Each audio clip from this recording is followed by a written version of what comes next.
Hey family, so today I am partnering with Modest Notes, which is a Black-owned business. So these are the 50 questions that me and my boyfriend are going to be doing today, creating a conversation, creating a dialogue, questions that we may not ask each other. So this is a great deck if you're looking for conversation starters. So these are what the questions look like, and you don't have to use these for your partner. They can be for family, friends. These are just really good conversation starters of questions that you may not be asking your partner, your family, and your friends. It's just a really cool and interesting dialogue game to play. So today I have a special guest, my boyfriend right here.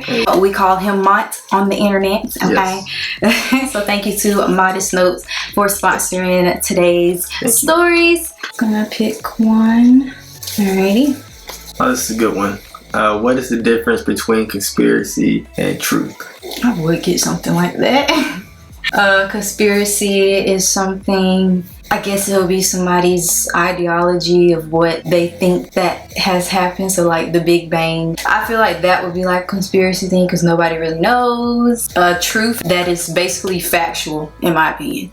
If it can be proven, then it's the truth. What is more important in a partner, hygiene or style? It gotta be hygiene. If you don't smell good, there's no way I'm gonna be able to talk to you. Right, you don't want to talk to a stinky girl? No. You gotta keep ourselves together. All times. If you were to start a non-profit organization, who and what would you target to help? I would target to help the homeless. I think you already knew that though. Yeah. So I would do a non-profit organization for the homeless. And if I could do two, I would do another one where I would help babies on the other side of the world that like need clean water or clothes, things that we often take for granted. I would definitely do something along those lines. Oh wait, it's your turn. It's your turn. My turn. As a child, there was a lot of pressure for me to. There was a lot of pressure for me to. I don't really think I had any pressures, cause that could be anything. I feel like. I mean, my mom wasn't really strict on grades. As long as I got like A, B's, she was straight. And my dad just, you know, go with the flow. As long as you get in, get out. He didn't really. It's not that they didn't care. It's just that they didn't have that high expectation of like, you gotta get straight A's. Because to me, I feel like a parent that requires that is just putting a lot on the child. Like, I don't know. It's good to have goals, but I mean, it's not really realistic that you're gonna get straight A's all the time. So if you put your expectations high and the child always think they gotta get straight A's, then when they get like a B, they're gonna be like, they're gonna feel like a failure because they didn't get that grade that their parent expects. What was one of your most embarrassing moments as an adult? That's a good question. Not really told. As an adult? Dang, let me think. Next question? Yeah, let me think about that one. Dang, this is a long question. This is a long, lengthy question. Okay, what is your preferred communication method? Phone conversation, texting, in-person verbal communication, in-person non-verbal communication, in-person indirect communication, like movies, activities. When it comes to relationships, I like to meet in person. Meet in person. So you like verbal communication or non-verbal? Like verbal communication. Okay. Basically, when you text, you can't get any emotions from that at all. So I want to really see what type of mood you're in. You know what I'm saying? If you're happy, sad, you know what I'm saying? I really can't tell that from a text. So let us know if you are a texting person or if you're a FaceTime person, because we FaceTime majority of the time. Like, it used to be first couple months we would text. We didn't really get on the phone. Yeah, I feel like almost the first year we did more texting. I used to text a lot. You know? We found our communication more through text at that time. Yeah. But now we FaceTime like it ain't nothing. Yeah. FaceTime is like everything now to us. Yeah. What is one talent building activity that you wish you didn't give up on so soon? Painting, a sport, etc. That's a good one.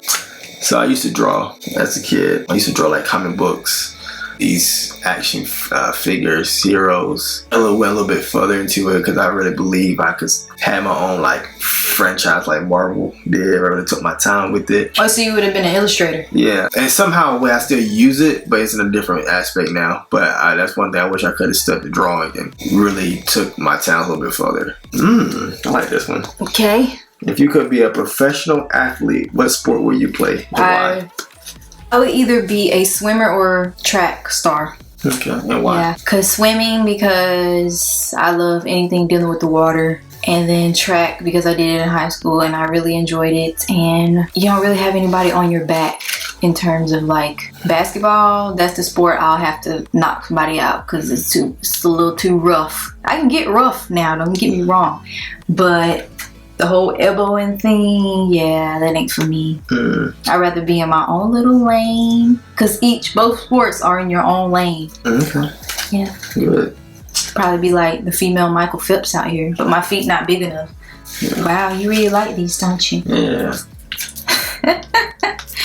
Okay, Modest Notes. He really enjoys this. See, guys, this is a good way to connect and strengthen your relationship. Okay. Something I want to instill in my children that was not instilled in me is. That's a good one. He getting the juicy ones.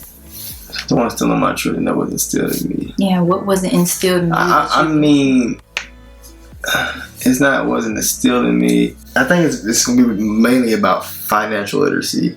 And I would say, sometimes kids want to dream in ways where this might not be possible, but if they see some idea that wasn't impossible. Oh, you want to provide more opportunities. Yeah, more opportunities. So that would be kind of like, I know when I have children, I want them to try everything. When they're little, give them piano, give them a guitar, give them something musically inclined, give them a book, give them, I don't know, a telescope, because you don't know what gifts the Lord gave that child. Exactly. So like me and him could have gifts that we would never know because we never dibble-dabbled into that stuff. Open them up to more things at an early age. So trying new things. Yeah, basically, That's something that wasn't instilled in I want them to find that passion at an early age instead of waiting later on in their life. Because once you find your passion, you know what you really want to do with your life. Right. You can move forward faster. So that's it for the 50 questions from Modesty Notes. Hope you guys enjoyed this little segment. Bye. Bye.